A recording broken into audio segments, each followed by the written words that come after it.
Thank you.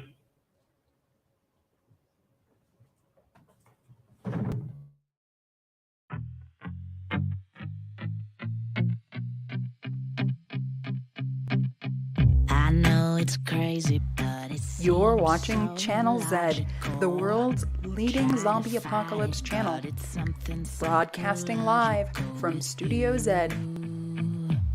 Makes me act the way I do.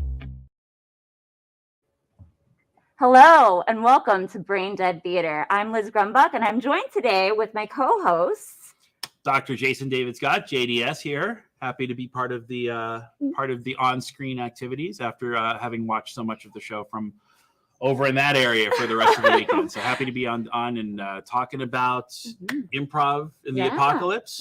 So Brain Dead Theater is where we examine media, television, movies to see what we can learn from those media to survive in our current apocalyptic moment. So we're going to be talking about all of those things. JDS, thank you so much for being with us today. I'm super happy to be here. Amazing. Yeah. So, Zam, so far, I have lost track of Alana Rain, who usually co-hosts with me today. Have you seen her by any chance? There's been a lot of mysterious activity going on this weekend. We have the Mesa Dia de los Muertos Festival happening just outside our building. We're preparing for a big building open house next week here at the Film School at the Mix Center in Mesa.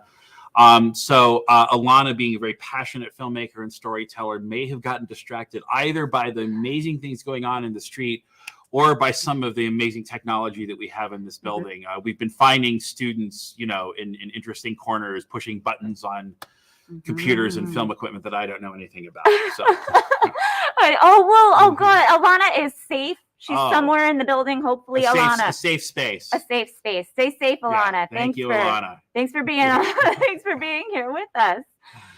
All right. So I want to start off. So Jason, Dr. Scott, it is so amazing to actually have you here co-hosting with me because I know you have done improv for years. Yeah, I when I went back to graduate school, probably about 20 years ago now, I did it because I wanted to study improvisation. I wanted to study the history of it, the practice of it, how it intersects in various media. I was lucky enough to when I was in LA, I was hired to stage manage an improv show with a new group from Chicago. And it was a group that was called ED. They're kind of obscure, but if you're into your Chicago improv, you know that there were two really important groups in the early 90s. One was called ED. One was called Jazz Freddy. And if you look at the alumni of those programs, they've gone on to become very famous people on Saturday Night Live, sketch comedians, but also people very much revered in the improv community for kind of breaking the rules of the old sketch comedy game. We're going to make you laugh improv, which is a lot of fun, but using improv to tell stories, to create new forms of theater, to create new forms of storytelling, to investigate really dark subjects. So I got to put that into practice by being an acting teacher, by doing my master's thesis on the intersection of performance and media, improvisational performance and media, and then running improv groups at college campuses. Not something I do a lot of anymore, but I live my life in a very improvisational manner. I wait for offers. I say yes to them. I try to build them up. And then I remember them and I repeat them and I keep the things that are valuable. So those are some of the things that I've learned. And it's great to be able to share that. I know. Yeah. Thank you for being here to share that with us. Sure. And I think we are talking about how improv can help us survive in the apocalypse today. These theories of improvisation. And so it's wonderful to have an actual expert here. I appreciate Thank you, Dr. Scott. Yeah. So I think now we should bring in our first guest, if that sounds great. So Dr. Peter Friederici is going to join us today. And so we'll welcome him to the set. Please join us. Yay! It is wonderful to have you here. Great to be here, Liz. Nice to meet you. Good to be here. Thank you. Please take a seat. Yeah.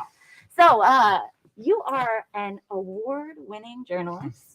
You work, specialize in science and environmental stories. You're visiting us from Northern Arizona University. Thank you for coming down. There's an apocalypse happening. So thank you for driving. Happy to come to danger. And I think you teach in the School of Communication. Is that right? That's correct. Amazing. Yes. So I know that you have this theory of how improv might help us survive the apocalypse, or some of the skills, right, that we need. Would you like to talk to us a little bit about that today?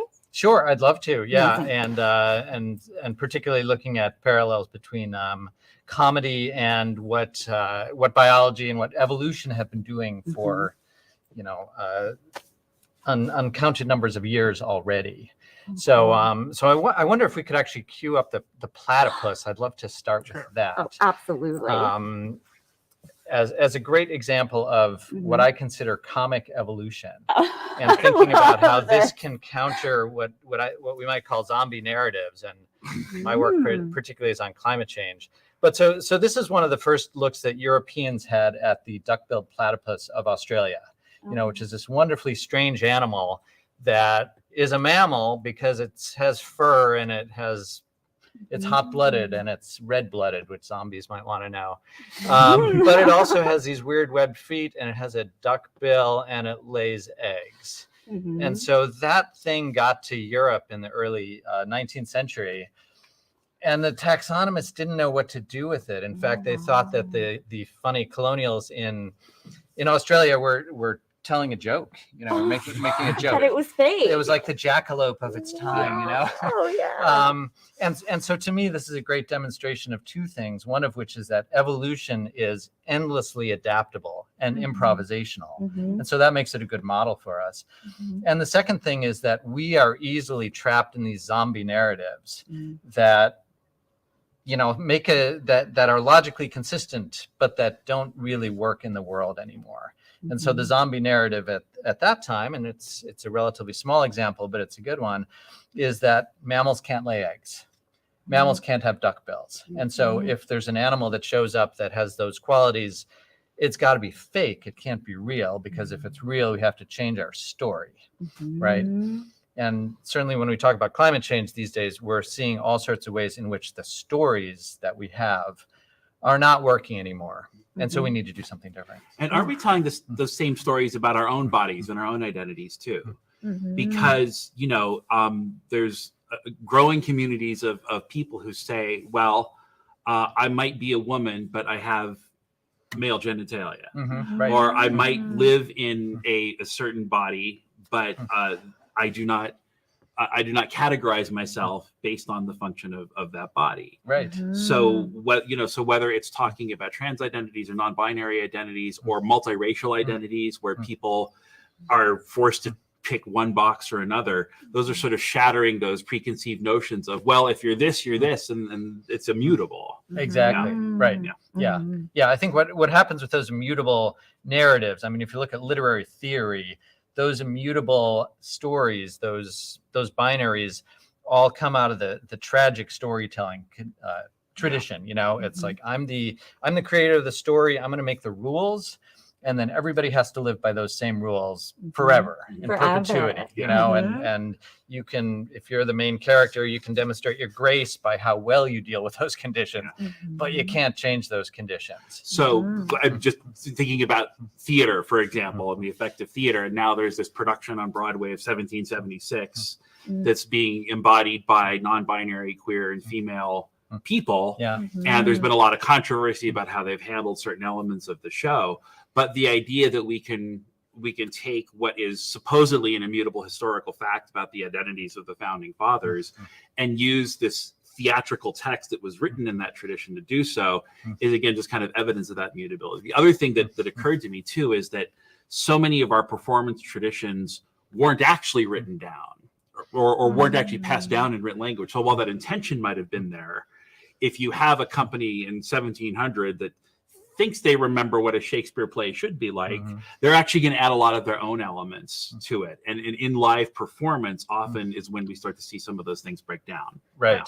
Yeah. Dr. Scott, I'm so glad you're here because I feel like there's all these intersecting, interweaving things. How about how we're breaking down these zombie narratives that are historical, that are scientific, that are so is it so the theory of improv, is it about adaptability or is it about retelling or is it both?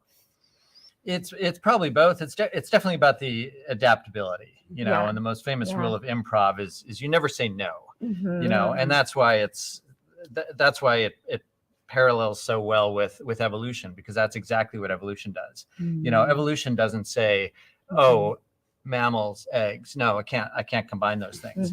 Evolution just tries everything, right? And it tries a lot of things that don't work.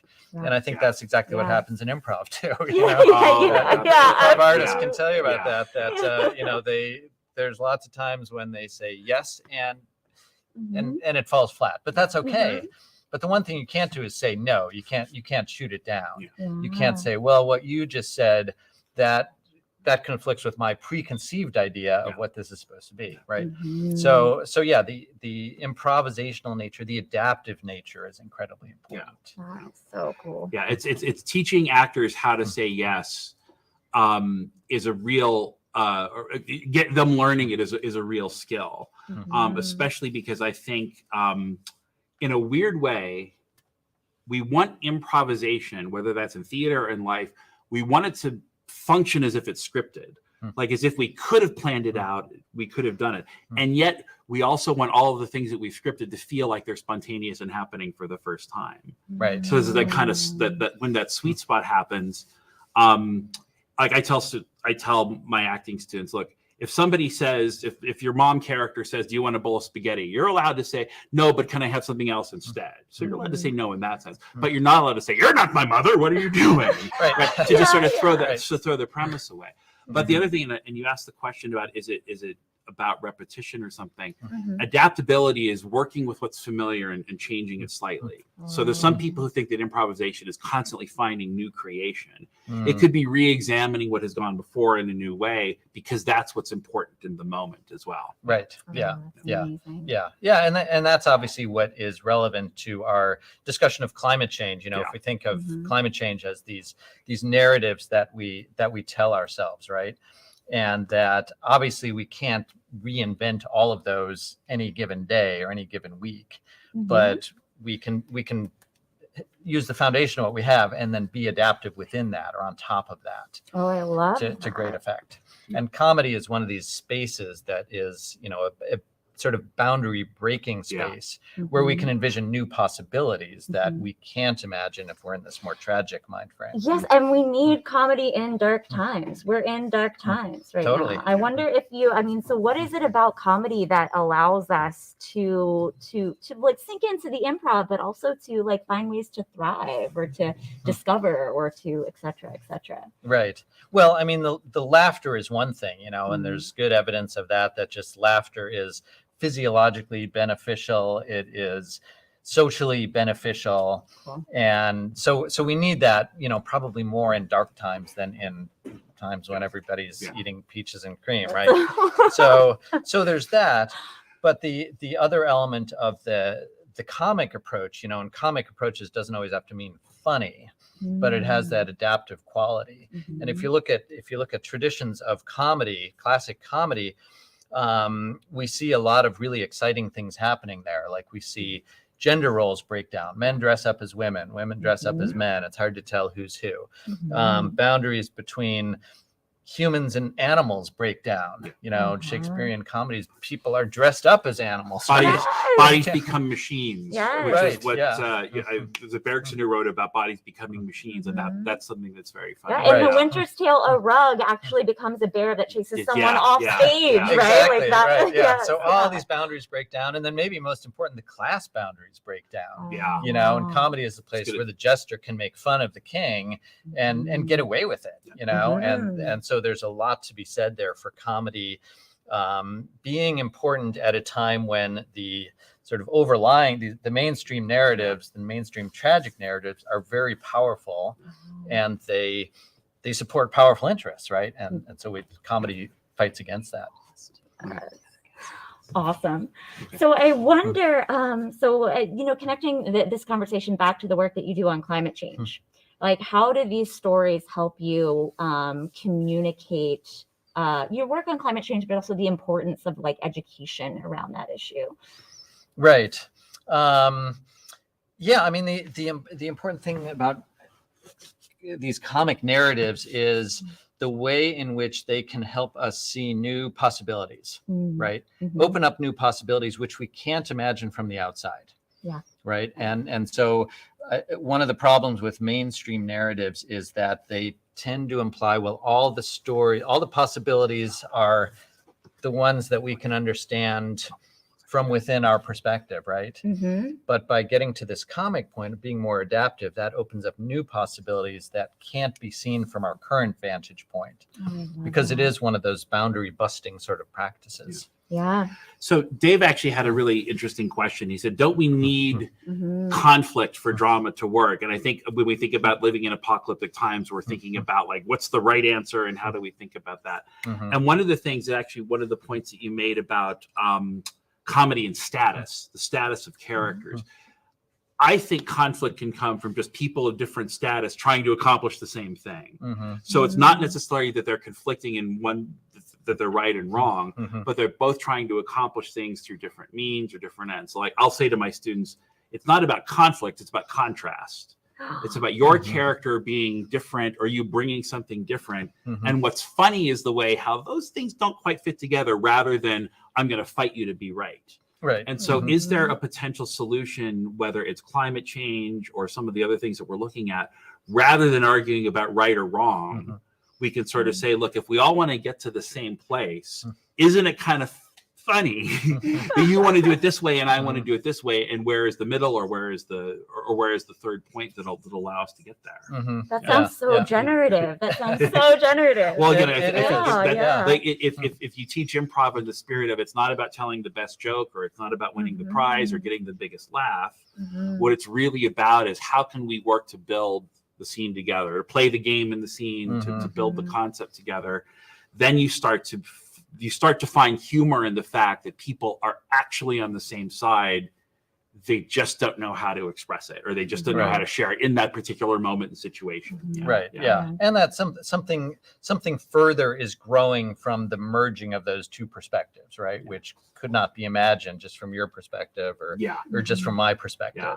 It's almost like music. It's like, you know, when you play the two notes together, you're not thinking about which note is superior or dominant, even though musically you could notate it that way. What you're thinking about is what kind of sound do they produce together. Right. Right. We have some comments coming in too. I know that Erica just said that comedy is a truth-telling solve, which I think is so beautiful. I think I saw a couple of other comments from folks as well, but I think that that's very true as well. Like comedy is another technique for us to tell the truth, maybe without. One of the foundational improv books, one of the few good instruction books, is called Truth and Comedy. Del Close, Charna Halpern, and my friend Howard Johnson, who wrote it, teaches you how to do this form called the Herald, which is kind of this universally known long form. But it's about how do you use the truth of your moment, the truth of your character, even the truth of yourself, as a source of not just comedy, but intentional moving forward and revelation and sharing, so not just getting the laugh, and of course, Homer Simpson, it's funny because it's true, right? Or it's funny because it's not me. Those are his two theories about comedy. Right. Yeah. Well, we have a guest coming on soon, but I want to following that thread would be really cool, right? Because I think that a lot of your work is about telling the truth or communicating a truth, right? It is, and ultimately it's about communicating hope, because one of the main problems we face right now is the incredible epidemic of climate anxiety, especially among young people. Yeah, I mean, polls have shown it's something that almost half the young people in the world say they're facing some degree of climate anxiety. That's an incredible epidemic. And if you're within a static worldview or a static political perspective, like the economy always has to grow, it's understandable why the anxiety would be terrible, because there's no solution evident. Yeah. Right. But through improvisation and through what some people have started calling radical hope, there are these new possibilities. We can't see them yet, because you can't know what the improv is going to result in until you've done it, right? And it's the same thing with I think a lot of climate change solutions, that we can't see them from here. We know what some of the components are, and we know, it'd be good to put these components together, but we don't know what that outcome is going to be. And we're Yeah. kind of we're And again, trained Yeah. we're trained to be frustrated by that, Yeah. right? Because we Yeah. want that answer and Or that's in, not- in advance. That's not the scientific process where you have this goal key question that you need to solve and you're going to work backwards from it. Where it's a key question to solve, but we're just going to effort and hope that we get there. Oh, I love that. So Yeah. speaking of hope, I know that we Yeah. have someone joining us from the literal front lines of the apocalypse. Jose, are you here? I am here. I'm doing my best to be here. Oh, thank you so much for fighting your way through the apocalypse, whatever apocalypse you're experiencing right now, to be with us. So, Jose, you're joining us as a representative of Monster Improv. Is that right?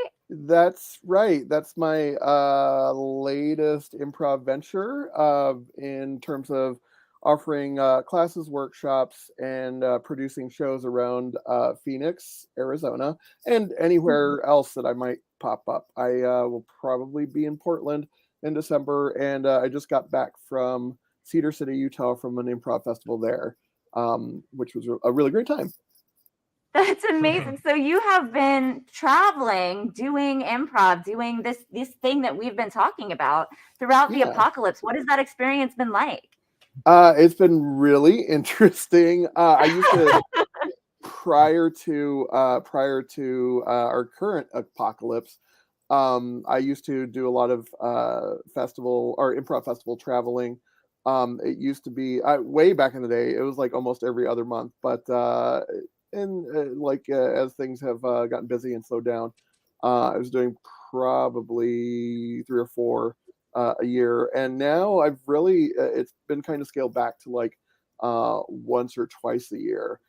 It's really interesting. I think one of the interesting things is seeing going to different theaters and improv venues in different cities and kind of seeing what the norm of people interacting in our apocalyptic times in terms of either masking up, social distancing, and just various precautions that people may or may not be taking. Yeah, that sounds really intense. Thank you. Thank you. I wonder, so we've been talking a lot about how, improv and comedy are skills to help us through the apocalypse, right? Has Right. that been your experience? Is that how you have approached improv?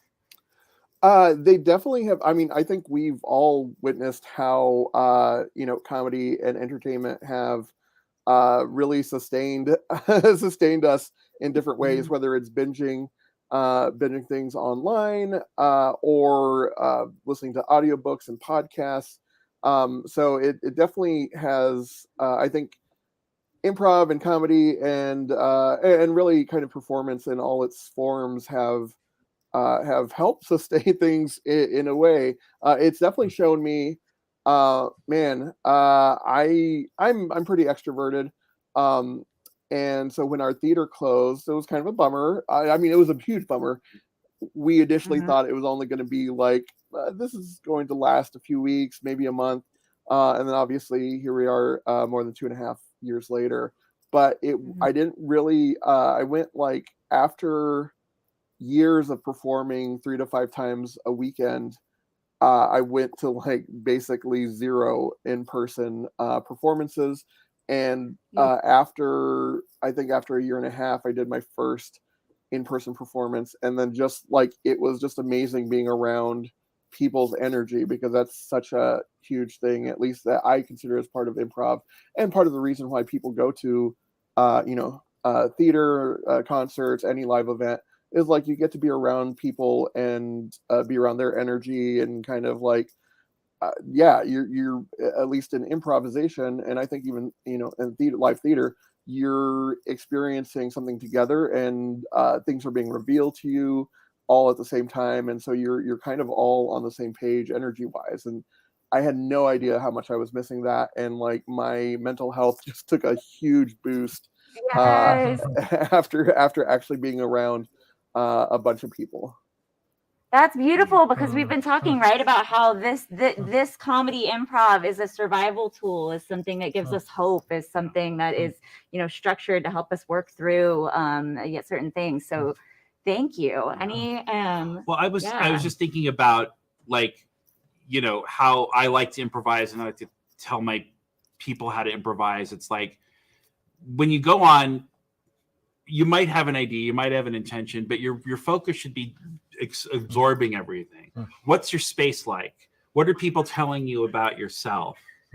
What are the things that are coming into you? So it's really about, I talk about full body listening, but sort of listening and just allowing yourself to react. And if you think if you're in an apocalyptic circumstance or among a new group of people, you're not going to charge in and like take over of it. It's more like it's allowing yourself to be more receptive, to say, what do I have to work with, rather than what is the objective first. So using what's resourceful, using what people give you, using what's available. And again, it's sort of the spirit of what we do here, on the show, is really kind of foundational. To me, that's living improvisationally, not just making up stuff as you go. Right. Yeah. Right. Yeah. Yeah. I think we know for problems like climate anxiety that engagement is the single most important cure to that. It's not sitting and doom scrolling by yourself. It's getting involved with something, and doing something with your hands and your heart and maybe your head. But that the second component of that is that it's important that be with other people. It's not a solo thing.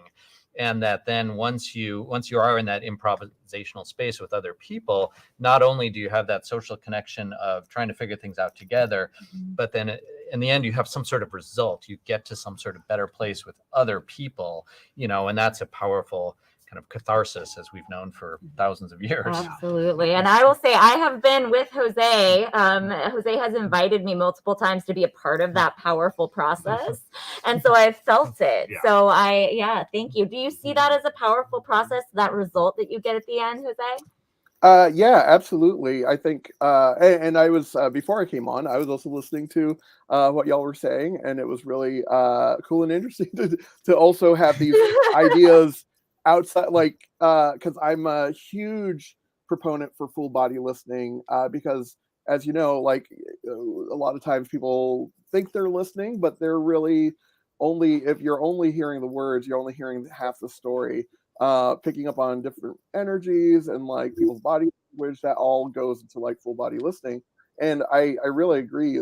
Just like, the thing that's been shown time after time is that what gets people through hard times is connecting and working together, as opposed to the very individualistic, like, I'm gonna have a shotgun and be able to find food and blow away enemies. Like that's all fine as a fantasy, or might make compelling. Might be compelling as like an individual kind of hero's journey thing in various media. But like the real side of it is that we get through tough times and terrible things happening by working together, which that's collaboration is so essential to improv. And definitely it's getting I love that idea of like engagement being like one of the big factors in combating the kind of the anxiety and dread that comes from a lot of terrible things that happen. I also think that it connects us with people who we can see in our own communities doing good, and then we become aware that like it's not just all of the terrible things happening, that there are people in our lives, in our surroundings, in our community that we can connect with and be on the same page with. Jose, thank you for leaving us with this wisdom. Thank you for speaking from community. I thank you so much for joining us. I hope that you survive and thrive in the apocalypse. Be safe on your way to Portland. Maybe some of our viewers will see you there. Thank you, Jose. Thank you. Thanks so much, Jose. Yeah. Woo! So we're wrapping up today. So I will first, I think, just thank you so much for coming on the show, Peter. It has been amazing having you here. Talking about improv, your theory, I think, is something that's going to stick with me for a while. Great, good to hear. Thank you. And Dr. Scott, Thank you for being my co-host Oh, today. anytime. You know, Yeah. I will jump on camera anytime someone Okay, asks me awesome. very specifically, because otherwise, Very- otherwise yeah. I'm worried about all the other stuff that's going on. Oh, back there. But absolutely. yeah, all right, Well, yeah. thanks for taking care of all the things behind the scenes, and thank you for Yeah. being here. We'll yes and together some other time. Yes. But for now, we hope you'll join us for Late Night Brains tonight here at ZAM 2022. But until then, we will see you at or perhaps in the movies. I know it's crazy, but it seems so logical. I can't deny that there is something supernatural with you. Makes me act the way I do.